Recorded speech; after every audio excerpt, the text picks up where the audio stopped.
Thank you and welcome to the show this morning. The topic this morning is social justice and incarceration, and we're fortunate to have with us Metropolitan Councilperson at Large, Councilperson Jerry Maynard, and he will talk to us about some issues dealing with social justice and incarceration. But before we get involved in that this morning, Councilman, let's have you to give us some information about your background, your education, and some of the things that eventually led you to be the councilperson at large for the Metropolitan Council. Let's talk about it from that perspective. First of all, I want to thank you. I want to thank you for your service and for your longevity at Tennessee State University, as well as this show. My name is Jerry Maynard. I am a councilperson at large. There are 5 councilpersons who are at large who represent the entire county. Then there are 35 district councilpersons who represent their district. I'm a pastor of Southside Community Church in the south side of Nashville. My dad is Bishop Jerry O. Maynard, and he is the bishop of Cathedral of Praise Church in North Nashville. So we're trying to cover the south side and the north side. I also serve as general counsel for Matthew Walker Comprehensive Health Care Center, and it provides primary health care. It also provides dental care. And then I also serve on the Tennessee Democratic Party's executive committee, and I'm the former deputy chairman of the Tennessee Democratic Party, and I also serve as one of the committee members for Barack Obama during the primary and the election, during the general election with the Democratic National Committee. There was a time ago where I had my own radio show and I became a community activist because I saw a lot of the issues that were facing our community, such as joblessness. I saw crime rates going up. I saw that we didn't have affordable housing policies. I saw that we had disparities among health care. I saw that we weren't having jobs and economic development in our community, specifically North Nashville.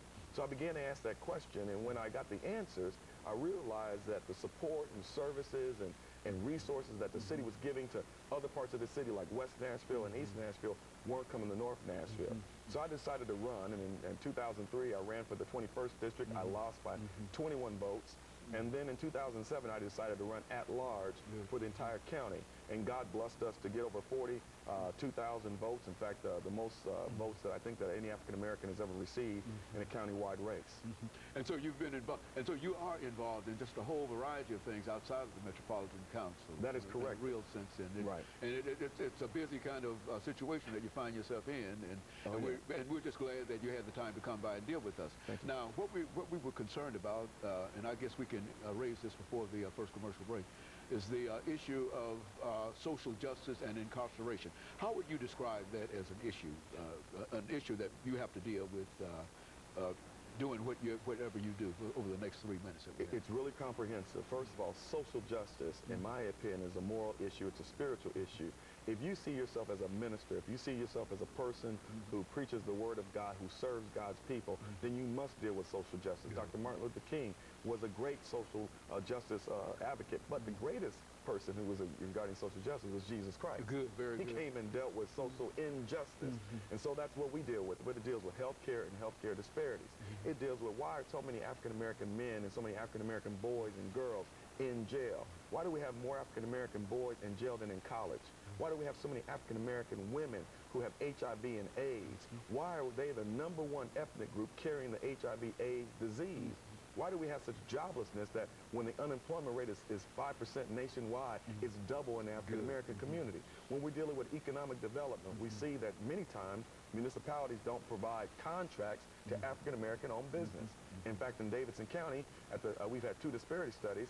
The first one showed that less than 1% of all metro contracts went to African Americans and minorities. And then we had another disparity study which showed less than 2% of all metro contracts. So there's no real discrepancy between 1% and 2%. That's exactly when you recognize that African Americans make up such a large percentage of the population. Right. In fact, let me say this. So the reason why I'm so involved, the reason why I'm so passionate, is that we look at where we are. When you look at how many businesses do African Americans own in 2009? You look at the health disparities. You look at the dropout rate in high school. You look at joblessness. You look at all these different factors. We're worse off now than we were 30 years ago in certain aspects. And there are other southern cities that have made leaps and bounds, called leaps and bounds in progress, where Nashville has been stagnant and in some cases gone backwards.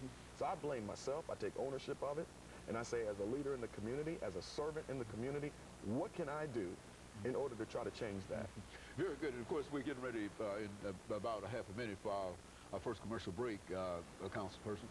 And I continue to call you councilperson because I've dealt with so many women, females, and et cetera. And then so you can call me Jerry. So just Jerry. You can call me Jerry. But really, and I think that's the kind of information we want, especially dealing with this whole issue of incarceration. Right. And I feel that you've got a lot of information that you can give us in reference to that, and we'll get that within the next 15 to 20 seconds after this first commercial break.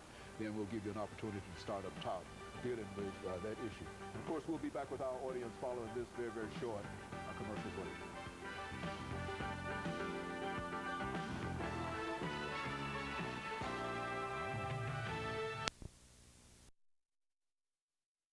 We're talking to Council